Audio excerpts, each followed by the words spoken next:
Hey there, girlfriend. Ingafay here, your direct sales diva. Wanted to talk to you today about Trello and how to schedule your social media posts, the categories and the themes needed. Let's do this, shall we?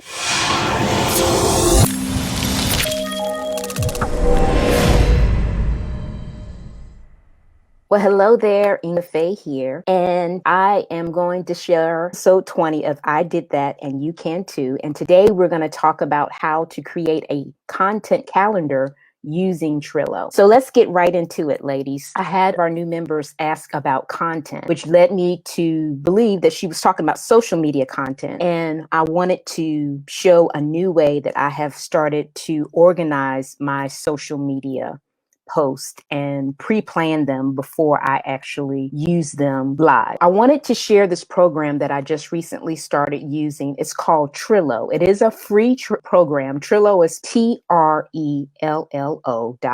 You can have cards where it allows you to put your social media posts all laid out a month calendar. So I wanted to kind of go through that. One of the things before I get started in showing you this, I know that when we first start building our business, we are a solopreneur, basically meaning that everything that we need to have done is done by us. And as a result of that, I wanted to share with you some ways that you can potentially automate some of the things that you are doing, as well as just keep it simple, sweetie, using that KISS principle. And one of the things I wanted to recommend for you is to try to just use, especially when in the beginning, just use one social media platform, because it can get really complicated. Some of the social media platforms, they have different uses. I mean, different ways that they work. If you're using more than one, then you have to make your content be more user-friendly on that particular platform. So decide which one you're going to use. I know when I first started off, I was using Facebook, and then I branched out to YouTube. But you don't have to do both when you first start off, because when you're first beginning, it's just you doing everything. So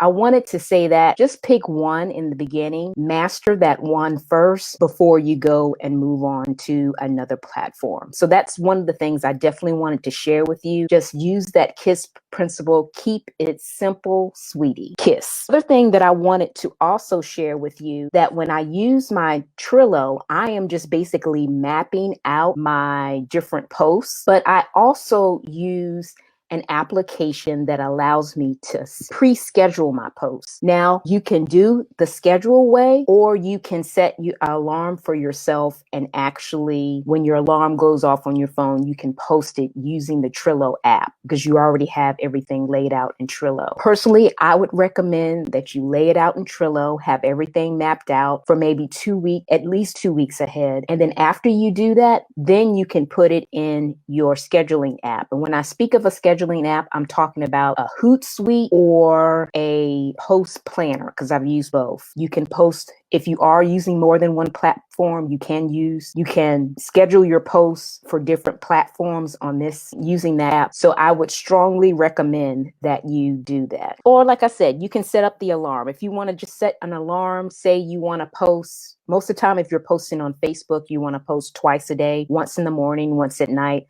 I know personally, I post my posts around 10 a.m. And then if I do a night post, is around 7. Anytime you want to do kind of a 2-post type thing, you want your post to be at least 6 to 8 hours from each other. So just kind of remember that can kind of be a rule that you want to keep in the back of your head. You don't have to post at 10. If you want to post at 9, then post at 9. But then just post the other one 6 to 8 hours later. So that's just a heads up, just to keep the algorithm on Facebook happy and showing your stuff. Secondly, I wanted to share with you that when you do your Trello, you're going to want to name your board. And mine is just called Social Media Board. And when we go into Trello, I'll actually show this to you.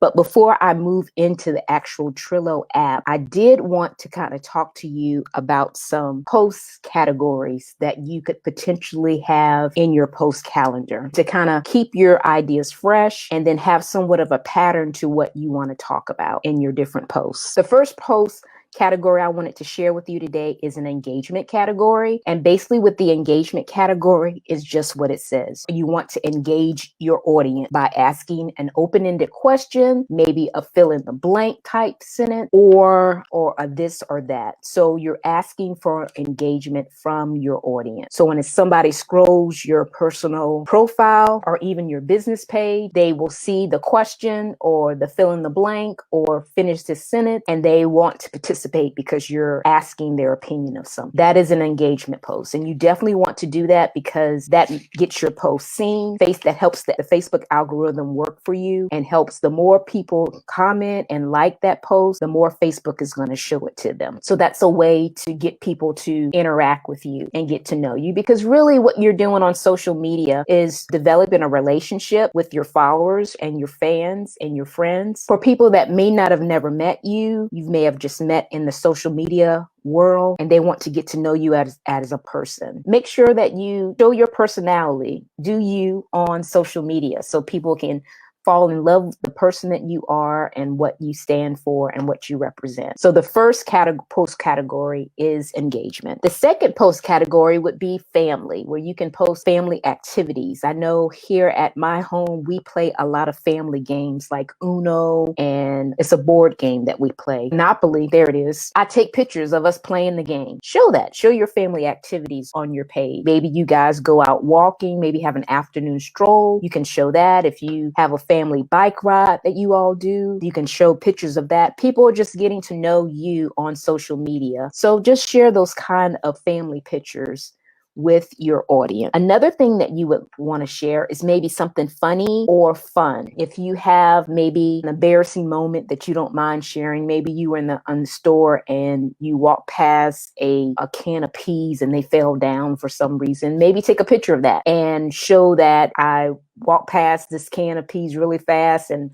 it went tumbling down. This tower of peas came tumbling down. Look at the mess I made. I'm so embarrassed. People get a kick out of you just being authentically you. So do that. Show them the real Inga or the real Shamika or whatever your name is. Be sure to engage with your audience and let them really see the things that you do in your life, your day-to-day activities, because people love to see what you're doing if they're following you. The next category would be everyday life. What is your main mundane routine that you do every day? You may get up and fix a hot cup of tea. I mean, that's what I do. I love green tea. So I don't have a particular technique other than putting my mug in the microwave and warming it up for 2 minutes, but somebody would love to see me do that in the morning, where I'm trying to wake up to do my daily devotional and then my training. But you can take a picture of your desk if that's what you do. Maybe take a picture of your couch, maybe your favorite seat in the house kind of thing. You can share those type of pictures of your everyday life with your fans. You cook your favorite dish. Maybe you love, like for me, I love to cook spaghetti, and I have a little technique that I use to cook spaghetti, and my son absolutely loves and raves over it. I could show that on social media. So think of those things in your daily routine that could be, you think are interesting or maybe even funny, that you would share with your fans and audience that could kind of take care of two categories. It could be funny, and then it could be about your everyday life. Next would be a curiosity post. And a curiosity post is a post that you may be sharing about the product or service that you sell. The great thing about the curiosity post, for it to be truly curiosity, is you don't want to say the product name and you don't want to mention your company name when you are talking about the product. It could be maybe your favorite mascara and how it really makes your eyelashes just extend and really come out. So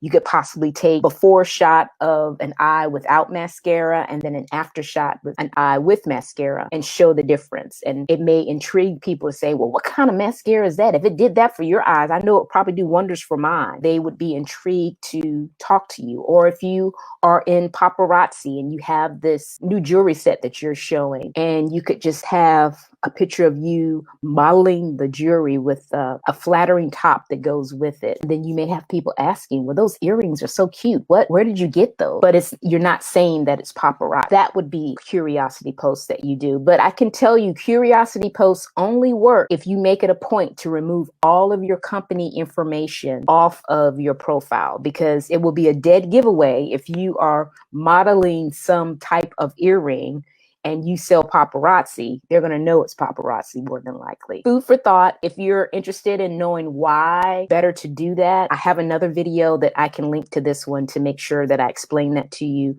but I won't go into that here. But the curiosity post is something that you could actually use on your personal profile that would have more of engagement, get people asking questions about your product, and then find potentially some customers that may not have known that you sell it if you remove your company name. Another post that you could do is a money-making post. Just won a prize from your company, from having excellent sales, and you want to show the prize off and how excited you are about it. You could just show the prize, and then the people would be like, well, wow, what did you do to get that? Who gave you that? So they would be asking you questions. Again, having those kind of engagement posts where they want to know more, where they're asking you for more information, and then you can share it to them about your product, business, or service. Now, I can tell you the curiosity post and the money-making post are posts that you are not going to want to do more than once a week on your personal profile, or really anywhere, because you don't want to overload your fans and your followers with stuff about your company. You just kind of want to flash it every now and then, because if you overload it, then they're going to get kind of tired of that, and they're going to know that you're only trying to sell them something. And that's not your goal when you're doing the posting that we're talking about right now. You're developing a relationship with them. And it's, oh, by the way, I do have this awesome product that I can tell you about if you're interested. But it's only if you're interested. That's the kind of thing you want to do. Those money-making posts and curiosity posts are posts that you would only do 20% of the time, aka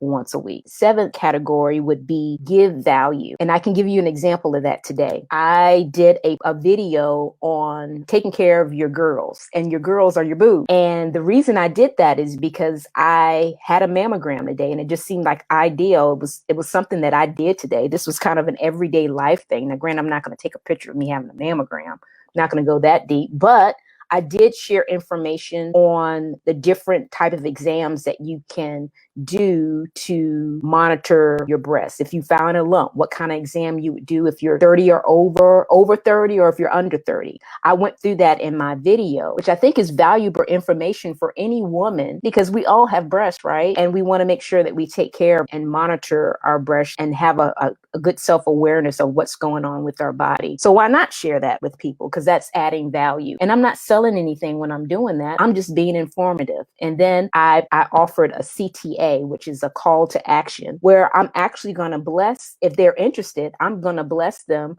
with a guide on how to do a self-exam, step-by-step instruction. What woman wouldn't want to know that? Think of those kind of things that you can share with your audience that can be beneficial to them, that is not all about your product or service, that you're truly wanting to serve them and provide value to their life. The last, but definitely not least, is a raise your hand kind of post, where you can maybe ask, do you prefer this or that? I know one of the things that I had used, are you an Apple or an Android user? So you could use that kind of thing. Do you like to use a sponge or your fingers to apply foundation? You can talk maybe about shoes. Do you like flats or heels? Is your skin oily or dry? And it just has people, again, raising their hand, interacting with you. Engagement is another type, a different type of engagement post where you can get people to interact. Those are the different post ideas, well, categories. Then after you have your post categories, then you would want to have some kind of theme. So I'm going to actually show my Trello screen now so you can see. Now, my Trello screen is really simple. I'm really simple. So I didn't get all pretty and graphical here, but I did want to show what I actually use to plan out my posts. This is for December. And as you can see, I've put the dates for each week in here already. And what I've done is each day has a theme. So basically what that means is, like on Sunday, I do more of spiritual posts. I share a Bible verse or something related to my Christian beliefs. So I put that on there. Now, if that may not be your thing, you may want to do something else on Sunday, but that's what I personally do. On Monday is my Monday motivation. So I give some kind of motivational post. So I can show you what I have here. Like I put one of his posts that I had found on the internet. Okay, here we go. Yeah, it's talking about being kind. So in the world where you can can be anything, be kind. So this is the post that I would actually use on December 8th when I'm actually, well, that was Tuesday. And then I can type the description. It would just be what I'm going to put in the post. Be kind today. And I can just type that in as my post. And then when it came time for me to post that, then I could actually put that in Hootsuite, just as I have right here, ready to go. Or I can schedule that time like I was telling you before, where you can put an alarm on your phone and you can actually schedule when you will post this particular post. So say I wanted to do this at Monday at 10 a.m. I could set a timer on my phone at 10 a.m. and then post that on Monday. Just go in here, grab the picture, grab the text, and put it on my social media page. So you can do that. And each day would have something different. Tuesday, I normally do something like Tuesday tips and tricks. Wednesday, I fluctuate. I could do Wednesday wisdom, or I could do wealth Wednesday. Just different things that you can come up with just to kind of keep it interactive, so each day could have a theme, and then you would know what to put